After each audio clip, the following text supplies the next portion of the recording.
Test, there we go. Good evening, hello and welcome. Welcome to the 2026 Elders Wisdom Concert. My name is Becca Bank, I'm the principal of Susan Lindgren, and it is my honor to welcome you to our amazing event this evening. As a first-year principal for Susan Lindgren, earlier this year I had an opportunity to interview actually a number of our fifth graders, and I was asking them about the best part of the school year, and without realizing I was talking about this school year, they kept going on and on and on about elders' wisdom. And so I cannot wait to get to experience this concert with you. I've had an opportunity to see some of the lyrics from a few of our classes, and I can't tell you guys how proud I am of the hard work you have poured into creating a memory and really representing members of our community in a way that a lot of other fourth graders wouldn't really think about how to do. So first, I want to again welcome you, and then I also want to just give a shout out to all of our fourth graders, our fourth grade teachers, and without further ado, I'd like to introduce our music director, Mr. Joe Thomas.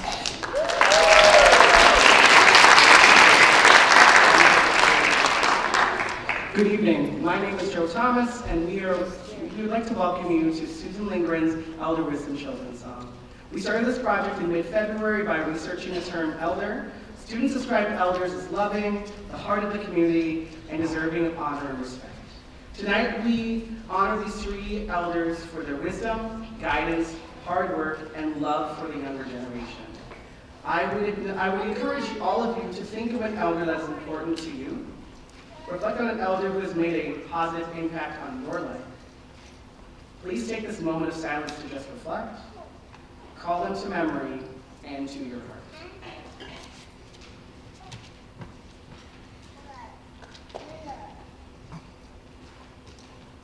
Thank you. Let's get this performance started.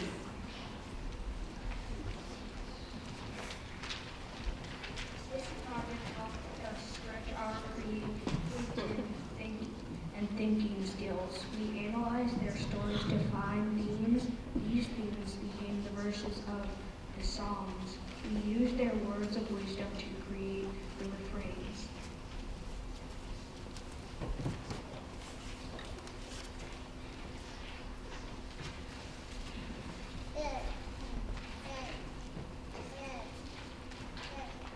Elder Wisdom Children's Song was created by Larry Long, a songwriter who grew up here in St. Louis Park. At the heart of Elders Wisdom Children's Song is collective songwriting.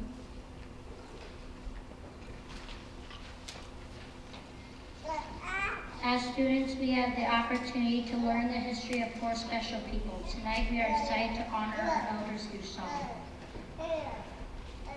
Each of the elders came to school to share their life stories with us, answering our questions. They passed down words of wisdom. We used these stories and words of wisdom to write our songs.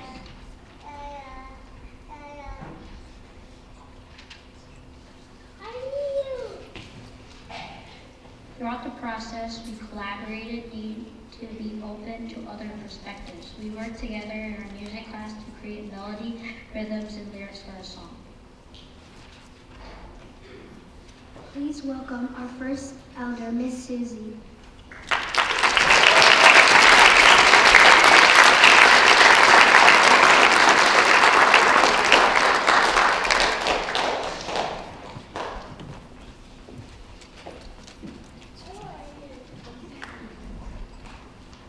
Miss Susie was nominated by her close family friend Ozra and shared her life story with Miss Cornelius's class.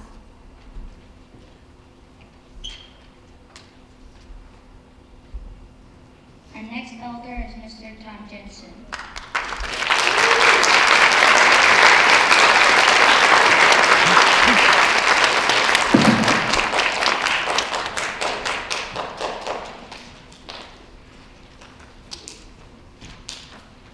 Mr. Tom Jensen was nominated by his grandson, Jordan. He shared stories with Mrs. Marm's class. Our next elder, Mr. Fran Passnecker.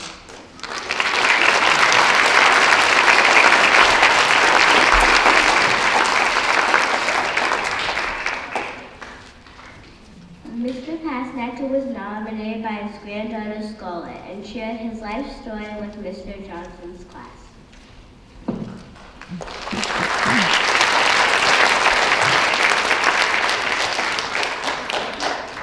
Our next elder is Miss Sarah Johnson.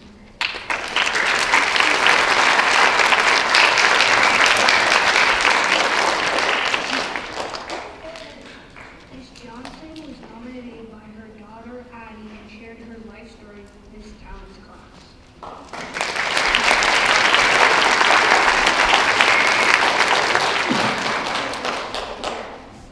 This evening, we will begin with Miss Cornelius' class. They will present the life story of Elder Susie.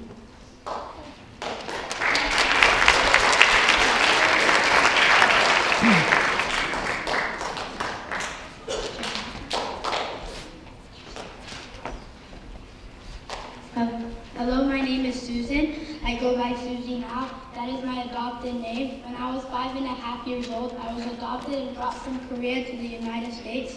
So when I was a little girl born in Korea, my mother was Korean and my father was an American soldier.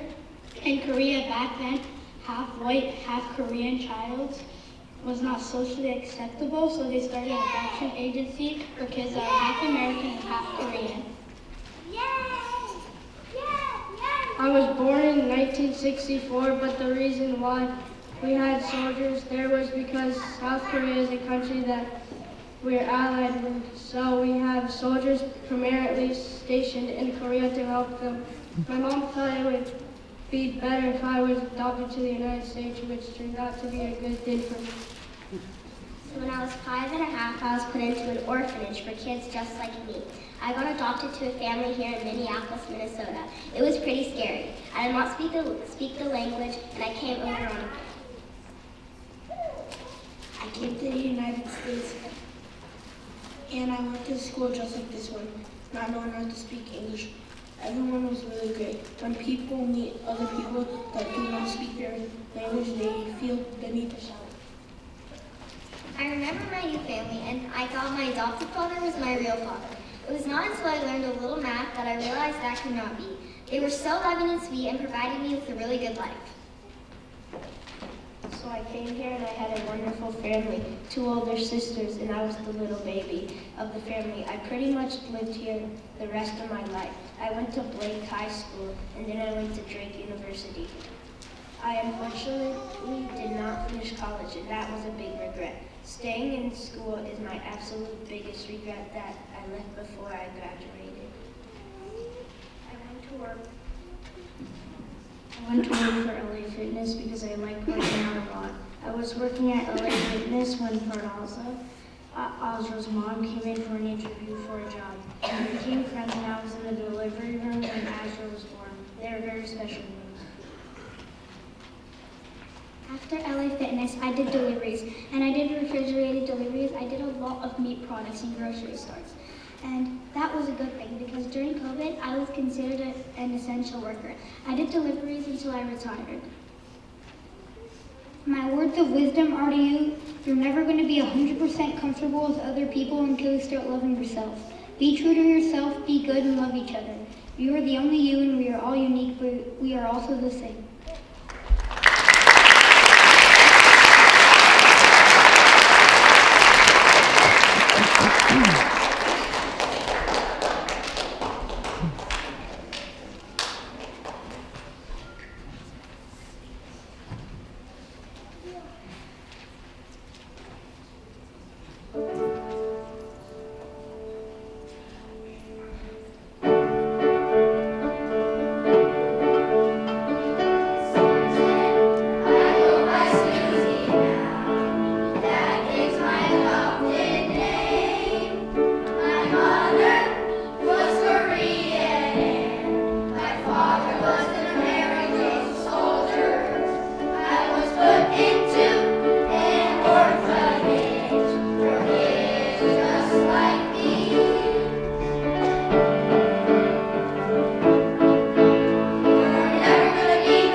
and I was born in 1956, so I'm older than dirt.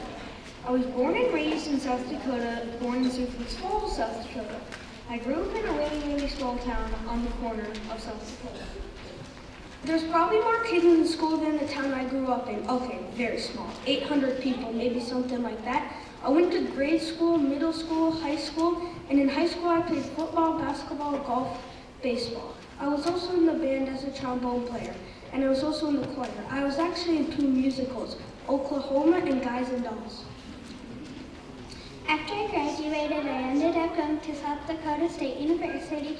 Once I got there, I didn't really know what I wanted to do. I probably changed majors every week. As pre-law, pre-maturity, accounting, I was all over the place. I had no idea what I was doing.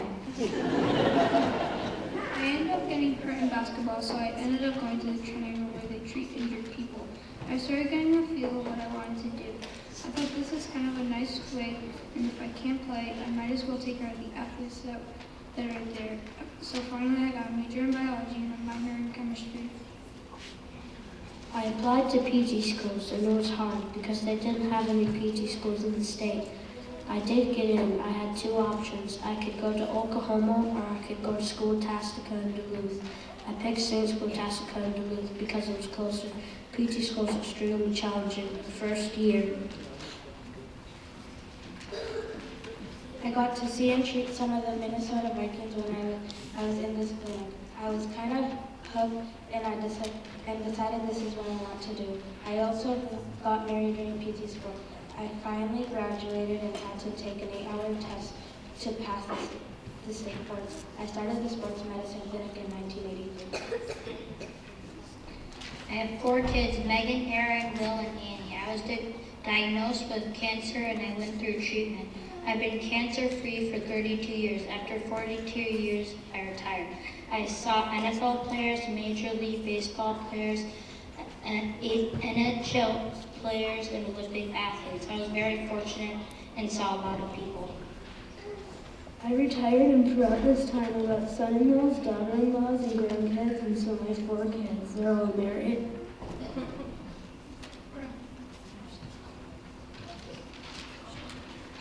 I lived out in the country around St. Cloud and we got a place here in Minneapolis. We are here so much to enjoy the grandkids stuff as much as we can. My words of wisdom are anything is possible. If I look back at my life and think of myself at your age, I'm in the southeast corner of South Dakota, in nowhere land, in a town of 800 people. I got to the point where I got to do what I wanted to do professionally. And personally with grandkids, with kids and grandkids, if you work hard every day, everything is possible. There's nothing that's off the table.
will be Mr. Johnson's class on the Elder Fair.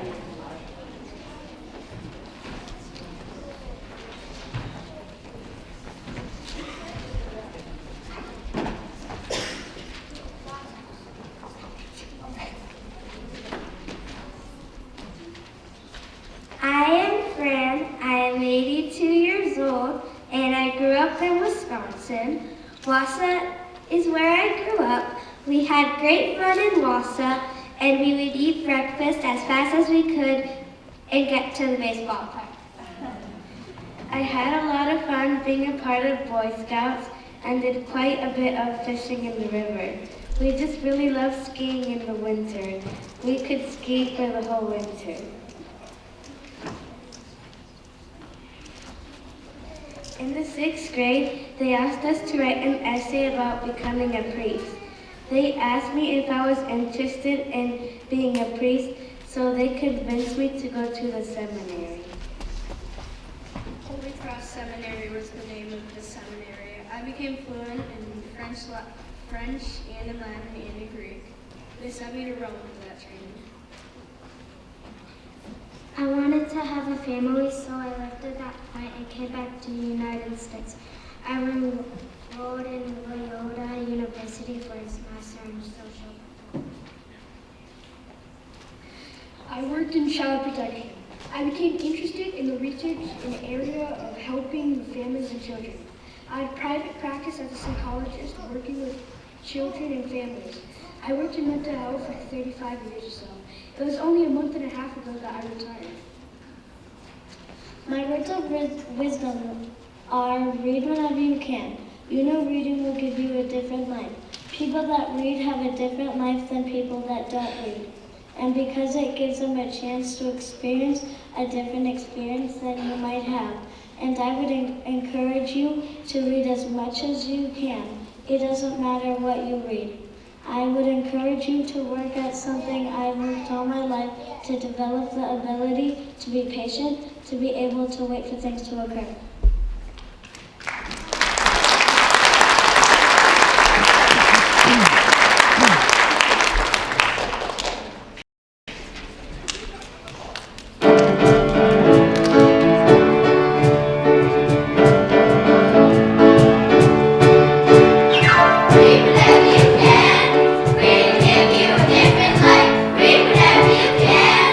Doesn't matter what you read, I encourage you to work as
Sarah, I'm Addie's mom, and I'm here to talk about what I do and how I got to where I am. I work as a pediatric medical assistant in a pediatric office. That means I help take care of babies, kids, and teenagers when they come to the doctor. In my job, I bring patients back to the room and check things like height, weight, vision, hearing, and blood pressure. I also help when kids are sick by checking their temperature and doing tests like throat or nose swabs. Sometimes I give shots, which I know most kids don't love, but they help keep them healthy. I've always loved taking care of kids and babies. I grew up in a family of 5 kids, and I often help take care of my younger siblings. That's really where my interest in working with kids started. After high school, I went to school specifically to become a medical assistant. I knew I wanted to work in pediatrics because I liked both healthcare and working with kids. After about 2 years of school, I started working in a pediatric clinic. When I was in my 20s, I decided to move to California to try something new. I worked as a full-time nanny and got to travel and experience a different place. Living far from my family helped me gain confidence and learn how to be independent. Later, I moved back to Minnesota to be closer to my family. I also missed working at the healthcare, so I went back to my job and worked at the clinic. Over time, I gained experience and helped train new employees and doctors. One of the biggest challenges during my career was COVID. I had to keep working while many places were closed, and it was scary and uncertain time. My dad got COVID and passed away, which was very difficult for me. Growing up, I enjoyed spending time outdoors at my family's cabin. I like hiking, biking, and playing outside. In high school, I was a cheerleader and also spent a lot of time babysitting. I became interested in healthcare because I liked going to the doctor as a kid. I thought the nurses were kind and helpful. I wanted to help kids feel less scared at the doctor's office. I also found the human body and how it works really interesting. My words of wisdom is be yourself, stay true to who you are, be brave, and try new things, even if they feel a little scary. Find out what makes you feel happy and don't let other people decide who you should be.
Elder Sarah.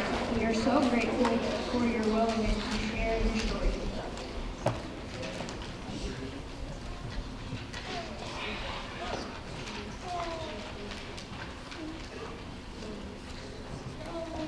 We learned a lot, so we would really enjoy creating these songs for you.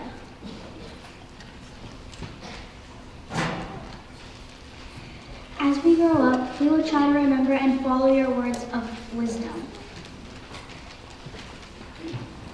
Finally, we have a gift of gratitude for you.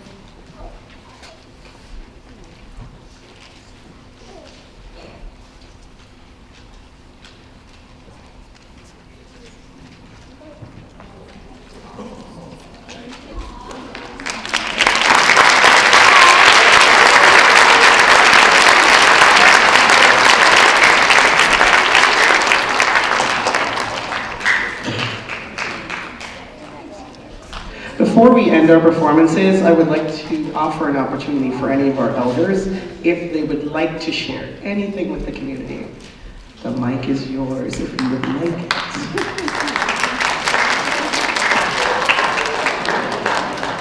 Okay, I just wanted to say thanks for having us, guys. You guys are the real inspiration. I found, I know we were supposed to be the ones giving wisdom, but I think the kids were the ones who really inspired us, so. I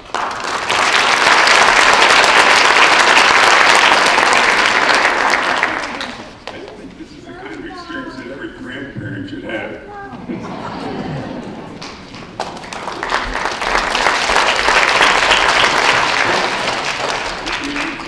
See the generations come together right this way. This is beautifully done.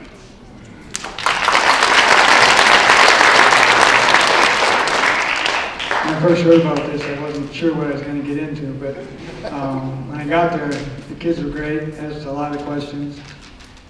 Some pretty good questions and some interesting ones too, but it was a lot of fun, and I'm glad I did it.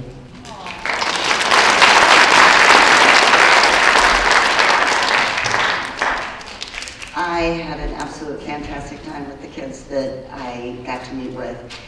And, you know, in this day and age, I really was encouraged at the intelligence and the questions and the curiosity of the kids. And boy, you know, we all need a little hope these days. And I have great hope for the future with these kids growing up.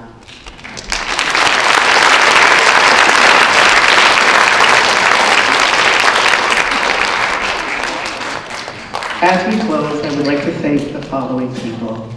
Ms. Cornelius, Ms. Cowan, Mr. Johnson, and Ms. Morrow, thank you for your support, encouragement, and flexibility during this entire process.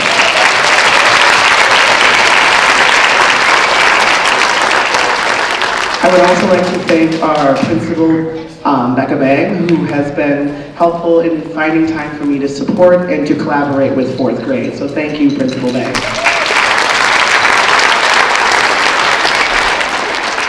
For families, I'd like to thank you for your support and enthusiasm for your children's brilliance. So thank you, families.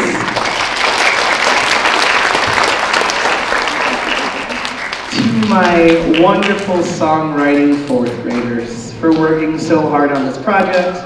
I am so proud of all of you for your commitment, dedication, hard work, enthusiasm. So thank you, 4th grade.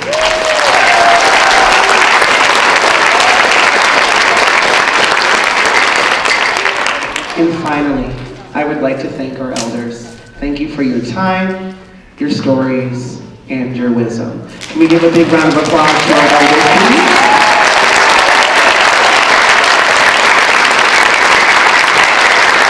And one more big round of applause to these amazing 4th graders.